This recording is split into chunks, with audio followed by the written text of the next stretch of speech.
สวัสดีครับพี่เพื่อนๆทุกคนเนาะซึ่งว่ามื้อนี้ก็เป็นมื้อข่าวดีพี่น้องของทางบ่าวแจ๊บเนาะซึ่งเมื่อวานนี้ก็ได้เปิดโตเนาะอย่างเป็นทางการกับแฟนสาวของเพิ่นเนาะนั่นก็คือเมียเพิ่นนั่นแหละพี่น้องเนาะก็คือน้องออมเนาะซึ่งว่าเพิ่นก็ได้คบหาดูใจกันประมาณหนึ่งพี่น้องก็ตกลงที่จะเป็นผัวเมียกันหรือว่าสามีภรรยากันนั่นเองพี่น้องซึ่งว่า งานแต่งเนาะในครั้งนี้ก็เป็นความรักต่างวัยอีกหนึ่งคู่นะหลังจากที่เบาต้นเนาะได้สอนเทคนิคพี่น้องถ้าหากบ่ผู้ใดอยากมีเมียเด็กอยากมีสาวลาวเนาะสามารถทักมาอินบ็อกซ์หาเบาต้นได้เลยเนาะอันนี้บ่ฮู้ว่าเพิ่นเอาเทคนิคนี้เนาะส่งต่อให้เสี่ยวเพิ่นเนาะคือเบาแจ๊บเบาต้นเนาะห่างกับเมียเพิ่นก็22ปีพี่น้องแต่ว่าเบาแจ๊บห่างกับแฟนเนาะ27ปีเนาะถึงว่าเพิ่นได้ส่งต่อกันดีเนาะอันนี้ก็เป็นการแซวกันนะพี่น้องบ่ยอดแซวบ่ต้นเนาะถ้าเพิ่นเบิ่งคลิปบ่ยอดเพิ่นก็น่าจะขำแหละคือจังบ่ยอดก็แสดงความยินดีนะเพราะว่าฮู้จักกับบ่แจ๊บมานี่ก็ค่อนข้างที่จะนานพอสมควรเนาะปีกว่าแล้วถือว่ามีเรื่องราวเรื่องใดก็เล่าให้กันฟังตลอดเนาะถือว่ามีเรื่องอุกใจหรือว่ามีเรื่องบ่สบายใจหรือว่าแฟนคนใดเนาะบ่ยอดก็ ได้ฮู้มาหลายคนแล้วคนที่แบบว่าอาจจะบ่ตรงใจกันเนาะหรือว่าเข้ากันบ่ได้ก็มีหลายคนเนาะแต่ว่าคนนี้คือเพิ่นมักแล้วก็เพิ่นแบบว่าประทับใจแฮงเนาะซึ่งว่าถึงแม้น้องก็อายุยังน้อยนะคันว่าแล้วก็ได้คือว่าบ่าวแจ๊บก็โชคดีเนาะโชคดีที่แบบว่าได้น้องผู้นี้เนาะมาเป็นแฟนไม่ได้ว่าโชคดีนั่นก็คือค่าสินสอดพี่น้องเนาะค่าสินสอดบ่แพงเนาะเงิน50,000บาทพี่น้องคำ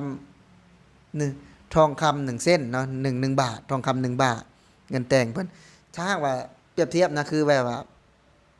อายุประมาณนี้เนาะเพิ่นเนาะแล้วก็สาวอ้อๆแบบนี้นะคันเว้าภาษาบ้านนอกบ้านเจ้าเนาะอ้อๆแบบนี้ก็ขั้นต่ำเลยปกติก็จะประมาณ200,000นะหรือว่า150,000ต้องมีเนาะต้องมีอันนี้คือในหมู่บ้านบ่ยอดนะแน่นอนว่าทุกคนเนาะทุกพื้นที่หรือว่า ทุกสถานะของครอบครัวเนาะมันก็เป็นสิ่งบ่งบอกเนาะแต่ว่าสิ่งที่บ่เจ็บได้แบบว่าสิทธิพิเศษนั่นก็คือค่าดองนี่พี่น้องถูกนะถามว่าถูกอยู่นะค่าดองนี่พี่น้อง50,000เนาะ50,000ก็บ่แม่นส่งเบิดพี่น้องก็ยัง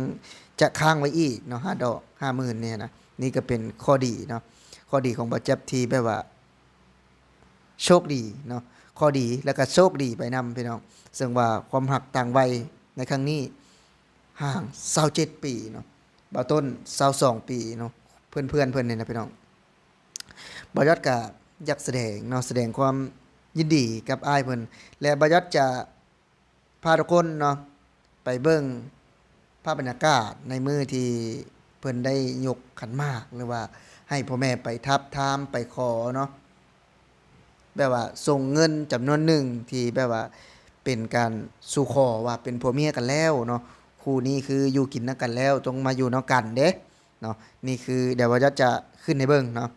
เพราะว่าบ่ยอดเองก็บ่ได้มีโอกาสไปสัมภาษณ์โดยตรงนะพี่น้องก็จะมาแสดงความยินดีเนาะกับทางอ้ายเพิ่นซึ่งว่าก็เป็นเพื่อนที่บ่ยอดนี่ค่อนข้างที่จะสนิทเลยนะสองคนนี้ถือว่าเป็นเพื่อนที่พูดคุยกันได้ทุกเรื่องพี่น้องคือจังเป็นอีกหนึ่งมุมมองเนาะที่เฮาได้เห็นกับเพื่อนที่แบบว่าเพิ่นดีใจเนาะที่แบบว่าได้เป็นฝั่งเป็นฝาแล้วเนาะแต่ก็จะส่งกำลังใจเนาะเพราะว่ามีครอบมีครัวแล้วก็อาจจะไปถ่ายคลิปเนาะก็อาจจะเจอกันน้อยลงเนาะพี่น้องเนาะคือเป็นหยังจะมาเจอกันน้อยลงเพราะว่าอาจจะเรื่องทางด้านครอบครัวเนาะเวลาเราไปไสมาไสมันก็ค่อนข้างที่จะยากเด้มีครอบครัวเนาะมันก็แน่นอนว่า ปัจจุบันนี้เนาะบ่ยอดกับบ่ต้นนี่เจอกันง่ายแน่พี่น้องเพราะว่าหนึ่งแบบใดที่ว่าเจอกันง่ายเพราะว่าบ่ยอดกับบ่ต้นนี่ก็คือบ่ได้อยู่กันไกลปานใดเนาะแต่ทางบ่แจ๊บนี่อยู่ปทุมคือกันเนาะปทุมธานีคือกันแต่เพิ่นจะอยู่ฝั่งทางนู้นเนาะถือว่าคนละฝากฝั่งแต่บ่าต้นอยู่ตรงกลางบ่ยอดก็เลยไปหาบ่ต้นนี่ง่ายกว่าเนาะก็เลยแบบว่าได้สิทธิ์ที่จะเจอบ่ต้นนี้ไวกว่าเนาะแต่ถ้าหากว่ามีโอกาสนะบ่ยอดก็อยากจะไปสัมภาษณ์เพิ่นโดยตรงเนาะ คือจัง บ่แจ๊บนี่ก็เป็นคู่อีกคู่หนึ่งนะที่แบบว่าบ่จะเชื่อได้เลยว่าหลายคนเนาะหลายคนเห็นแล้วก็คงจะประทับใจนะประทับใจ และบ่ยอดจะไอ้นำคลิปเนาะที่บ่าวต้นได้สัมภาษณ์เพิ่นประมาณหนึ่งเนาะเดี๋ยวบ่ยอดจะขอลาพี่และน้องไปก่อนวันนี้เนาะสวัสดีครับขาหมันขาดงานแต่งน้องเต้ไปว่า อันนี้อยากย้อนมาถามบ่าวแจ๊บว่าคือแต่ก่อนคือบ่อยากมีครอบครัวเลยเพื่อนคือด้วยความที่เอาตรงๆนะเพื่อนอย่างที่ตัวเห็นเนาะนะถ้าว่าชีวิตมีกว่าคนเดินเข้ามาในชีวิต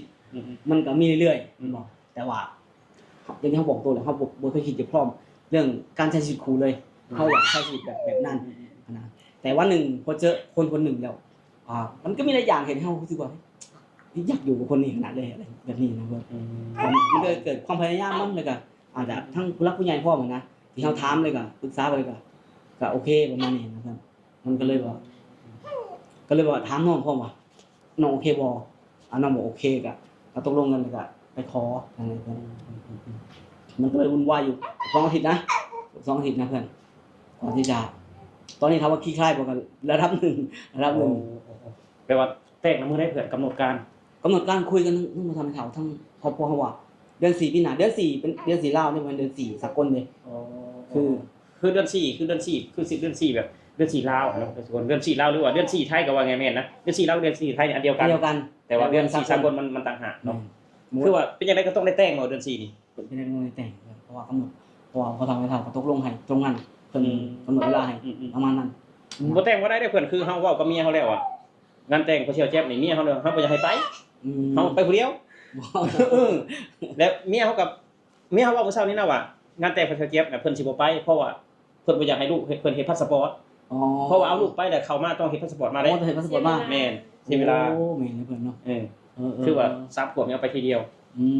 เป็นจังได๋พร้อมทุกอย่างบ่เพื่อนพร้อมทุกอย่างพร้อมที่จะดูแลพร้อมที่จะลำบาก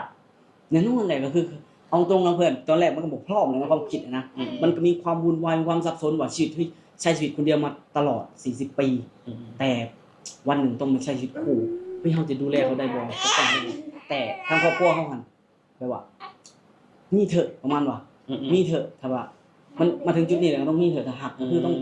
คนเฮาทุกคนบ่มีใครเป็นทุกอย่างดอกว่าต้องมีการเรียนรู้อะไรประมาณนี้เนาะแบบกะนั่นแหละคือทั้งพ่อแม่ก็โอเคนะเขาบอกว่าถึงเวลาก็ต้องซัพพอร์ตกันแหละลูกนะคือพอให้เว้าตลอดอยู่แล้วว่ากลับไปบ้านทีนี้จะบอกตลอดว่า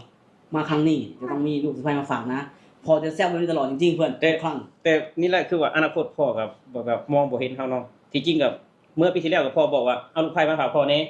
แต่ที่จริงน่ะพ่อบ่ฮู้จักซะว่าลูกสะใภ้นั้นอยู่ใกล้ๆบ้านพ่อหั่นบ่ฮู้จักบ่ฮู้จักซ้ำเนาะคือว่าอนาคตบ่มีไผส่องเห็นคือว่าโตนี่คือว่าอายุหลายแล้วเนาะคือเฮานี่ก็แบบว่าคือว่าเป็นน้ำก็คือว่าอยากนิ่งแล้วนิ่งน้องอ้อมได้บ่นี่เป็นจังได๋น้องอ้อมแบบว่าพร้อมหรือว่าน้องพร้อมที่แบบว่าอยากสร้างครอบครัวอยากสร้างชีวิตตัวเองนะเป็นผู้ใหญ่คิดแล้วแหละพร้อมอยู่แม่นบ่แบบว่าเฮาอยากมีเงินอยากมีแบบครอบครัวที่ดีอยากมีชีวิตที่ดีขึ้นคือว่าการที่เฮาเล่นเฮาหยังนี่อันนี้คือบ่แม่นอ้ายบอกอ้ายสอนนะคือบ่ว่าคือการเฮาเล่นนี่มันบ่สายคำว่าเที่ยวนี่นะมันบ่สายถ้าเรามีเงินแม่เอามีเงินส่วนอาแจ๊บไปเที่ยวหันเที่ยวนี่ถ้าเฮามีเงินไปได้ถ้าว่าเฮายังโสดอยู่คันเฮาบ่มีเงินไปบ่ได้คือกันแล้วสิเกิดปัญหาอีกต่างหากแม่นคือว่าเอามีผัวถ้าบ่ห่วงความสวยบ่มีผัวนี่ถ้าว่าเรามีตังค์เราสวยตลอดถ้าเฮามีเงินสวยแล้วสดใสอีกนะแม่นคือว่านี่ก็คือว่าแล้วแต่น้องอ้อมแล้วว่าเฮาอยากงามแบบใดอยากงามแบบอายุยังน้อยและงามบ่หรือว่าเฮาอยากงามตลอดไปถ้าเฮาอยากงามตลอดไปก็คือว่าเฮามีเงินราศีมันสิจับมันต้องตั้งหน้าตั้งตาแม่นถ้าต้องสู้นี่คือตัวอย่างเพื่อนน้องมนต์และน้องมนต์ก็คืออายุก็บ่ห่างกันปานใดเนาะบ่ห่างกันปานใด2-3 ปี